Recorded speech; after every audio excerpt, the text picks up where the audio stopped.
O 9º episódio de Seguro para Divorciados já tá no ar e eu tô aqui para te resumir do começo ao fim. Então deixa o seu like e se inscreve no canal para você não se esquecer disso quando chegar lá no final. O episódio começa com a Nare avisando sobre a força-tarefa do Ki-jun ter que ser desfeita. O chefe dele está bêbado e diz que não tá entendendo o que ela tá falando, e ela até tenta ir embora sem explicar, mas o Jo-man faz ela falar. A Nare diz que o vice-presidente da empresa ligou para avisar que outra equipe pediu a aprovação para lançar o seguro para divorciados, que tem exatamente os mesmos termos dos contratos deles, e que por isso a força-tarefa não deve existir mais. A Hande conta apenas agora que ela se encontrou com a presidente da empresa concorrente um tempo atrás, lá naquele dia que ela e o Ki-jun fugiram do engarrafamento, sabe? Ela explica para eles que a mulher só quis saber sobre ela e desejou boa sorte pro seguro, porque ela já estava sabendo que existia aquilo antes da Hande contar. O Jo-man chega na conclusão que alguém passou todas as informações, e a Nare diz que eles ainda vão investigar e que conversam no dia seguinte. Ela vai embora e todos ficam arrasados, inclusive o chefe deles que até chora. No dia seguinte, a equipe está super desmotivada e o chefe deles organiza todos para irem conversar na auditoria. Só que o pessoal da auditoria chega primeiro e diz que os dados foram vazados através do computador da Hande. Eles levam o computador e chamam a Hande para ir junto, enquanto o Ki-jun fica sem saber como ajudar. A Nare tenta ligar para o vice-presidente por um tempão e ele não atende, mas ela encontra ele na garagem da empresa. Ela pede ele para impedir o lançamento do seguro pela concorrente e ele pergunta se não era exatamente isso que ela queria, já que a intenção dela era roubar o produto da força-tarefa e virar vice-presidente da filial deles na China. O Jo-man está escutando tudo e é quase pego no flagra, mas a Nare tenta explicar para o vice-presidente que eles não podem perder o produto que eles criaram, e o homem diz que eles podem criar mais, eles podem fazer outra equipe e novos produtos, e ele pergunta por que ela está agindo desse jeito, se ela fez amizades na força-tarefa ou o quê. Ela diz que isso não teria a menor chance de acontecer, e o Jo-man, que ainda está escutando tudo, fica super decepcionado. Quando o chefe dela vai embora, a Nare fica com uma cara de quem está prestes a chorar sozinha no meio da garagem. O Jo-man chega no escritório e encontra todo mundo em choque. Então ele vê a bagunça na mesa da Hande e descobre que estão investigando ela. Nesse momento, o Ki-jun pensa em ver as câmeras e os registros de acesso no computador e o chefe dele vai junto. O problema é que eles não podem ter acesso a essas informações sem autorização de um executivo e voltam para a sala sem saber o que fazer. Mas então o Ki-jun pensa que a Nare pode ajudar e vai atrás dela. A Nare apenas diz que a auditoria já está investigando e que ela é líder da equipe e não pode demonstrar favoritismo. O Ki-jun diz que ela sabe que pode fazer muito mais do que está fazendo, mas ela continua muito quieta, já que ela tem culpa no cartório. Quando a Hande volta para a sala, ela explica que foi suspensa, mas que não sabe muito bem o que pretende fazer com os outros. O chefe manda ela ir para casa descansar e libera todo mundo para fazer o mesmo. O Jo-man é o primeiro a sair e marcar um encontro no terraço com a Nare. Mais cedo, a Nare tinha visto as gravações das câmeras e percebeu que no horário que os dados foram vazados, um cara que ela já tinha visto com o vice-presidente entrou na sala dele. Ela decide guardar o vídeo com ela por enquanto e quando tá quase indo na auditoria, ela recebe a mensagem do Jo-man e vai se encontrar com ele. Chegando lá, ele tá olhando o pôr do sol dizendo que a mãe dele sempre dizia para ele enxergar longe e ele aconselha que a Nare faça o mesmo para ela não se perder no caminho que ela tá trilhando. Daí ela fica sem entender e ele explica tudo o que ele ouviu.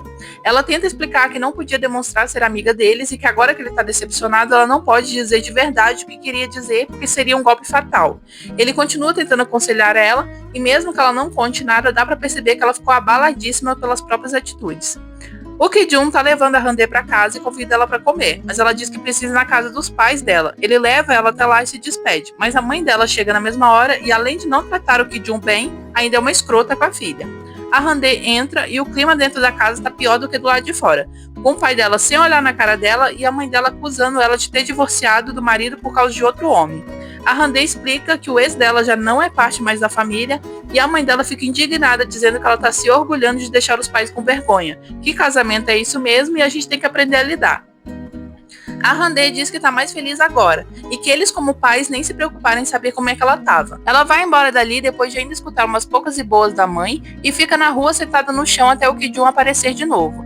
Ele nem mesmo tinha ido embora. Ele olha para ela, chama ela para ir para casa, e ela dá um sorrisinho depois de quase surtar com os próprios pais. Só ele consegue entender e acalmar ela. A Nare leva as imagens das câmeras e os registros de acessos até o vice-presidente para confrontar ele. O cara acaba sendo um escroto com ela, dizendo que os dois estão do mesmo lado e que ele mal pode imaginar o que a força-tarefa pensaria se soubesse o que ela anda fazendo pelas costas deles enquanto eles trabalham. Ela fica chateada com isso e derrama café no sapato dele antes de ir embora. Como ela acabou se sujando também, ela vai para uma loja de conveniência se limpar e acaba pensando em tudo o que o cara disse. Mas ela se lembra dos momentos que passou com a força-tarefa e fica triste ao ponto de chorar. O Joe tá passando por ali e acaba vendo ela chorando horrores dentro da loja.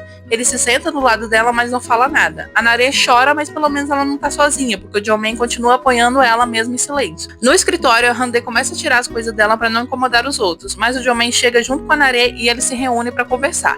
A Nare mostra para eles um contrato do seguro para divorciados em chinês e explica que pediu que fosse feito assim porque a intenção dela e do vice-presidente era que o seguro fosse lançado primeiro na China. Ela confessa tudo o que tem feito durante esse tempo e a Hande é a primeira a dizer que ela poderia ter fingido que nada estava acontecendo, e mesmo assim quis contar, e daí ela agradece. A Nare também mostra para eles as imagens das câmeras e os registros de acesso no computador. Eles percebem que o dia em que a sala foi invadida, a Hande estava na cerimônia de reconciliação daquele casal do fotógrafo e da leitora de tarô, lembram? E daí a Ayun pede pro crush dela a foto que eles tiraram naquele dia. Eles percebem que o cara que invadiu a sala já era conhecido deles na empresa, e o chefe bola um plano para confrontar ele. O Ki-jun e o Joe precisam perseguir o cara até ele desistir e acabar entregando o pendrive para os dois. A Nare vai atrás da presidente da empresa concorrente e expor que ela tá sabendo tudo que estava rolando, inclusive quando ela pede para a mulher desistir do seguro e ela nega, a Nare mostra que o cara que vazou os dados mandou e-mail para ela e eles têm provas de que tinha dedo dela desde o começo, e que agora que o vice-presidente da empresa dela vai ser investigado, se a mulher continuar querendo o seguro, ela vai se queimar. O vice-presidente da Nare chega para o encontro com a concorrente e ela avisa para eles que eles já não têm mais nenhum acordo e vai embora. Ele tenta se explicar para Nare e ela diz que ele vai se ferrar sozinho agora. E quando ela sai da sala, o pessoal da auditoria aparece para levar ele. O Joe passou o dia todo tentando ligar para Nare e ela não atendia, mas ele acabou encontrando ela na empresa e os dois pegaram o elevador juntos. Ela explica que não atendeu porque estava ocupada e ele diz que deve estar sendo difícil para ela passar por tudo isso sozinha. Ela diz que estava ocupada para pensar nisso, mas que vai se sentir sozinha no dia seguinte. Ele, de novo, sem falar nada, se aproxima e segura na mão dela. Os dois ficam em silêncio, mas fica óbvio que a Nare só não se quebrou ainda pela força que o Joe tá dando para ela. No escritório, eles comemoram que a Hande pode voltar a trabalhar, que deu tudo certo. Ela até pede pro Ki-jun não ficar com ódio da Nare, porque ela ajudou eles de toda forma. Ele leva a Hande para casa e ela fica surpresa de encontrar tudo decorado como se fosse Natal. Ele enfeitou tudo com luz e móveis e ela fica toda bobinha. Ele faz o jantar para ela e ela tenta se desculpar pela mãe dela ter sido escrota com ele aquele dia. E diz que a mãe considera o casamento como algo para sempre e nada pode mudar. E o Ki-jun diz que o lado bom é quando se percebe que as experiências te deixam mais longe da margem de erro e mais perto de algo bom. Ela concorda. Apesar do momento fofo, mais uma vez ficamos no 0 a 0 porque o casal tá mais para amigos do que algo sério de verdade. Sofremos por mais um episódio. No dia seguinte, eles levam pizza pro escritório e eles comem enquanto falam da Nare, que ela, apesar de ser chata, tá fazendo falta na empresa. E o Joe fica pensando no apoio que teve que dar para ela não se sentir sozinha. Então um dos funcionários chega avisando que tá querendo se divorciar e eles precisam voltar ao trabalho. A Hande vai conversar com o cara enquanto o Ki-jun e a Ayun vão atrás da esposa e descobrem que a mulher é uma influenciadora que expõe a vida perfeita com o marido e que ela nem tá querendo o divórcio. Mas a Hande diz que os dois precisam se divorciar de qualquer maneira. O Ki-jun olha pra ela sem entender nada e o episódio termina. Chegamos na reta final de Seguro para Divorciados. Faltam só 3 episódios para acabar o dorama. Ainda não teve beijo de ninguém. Provavelmente não vai ter, mas eu continuo na esperança de que vai ter sim. Então se você ainda quer saber o final desse dorama, se inscreve e deixa o seu like e eu te vejo no próximo episódio.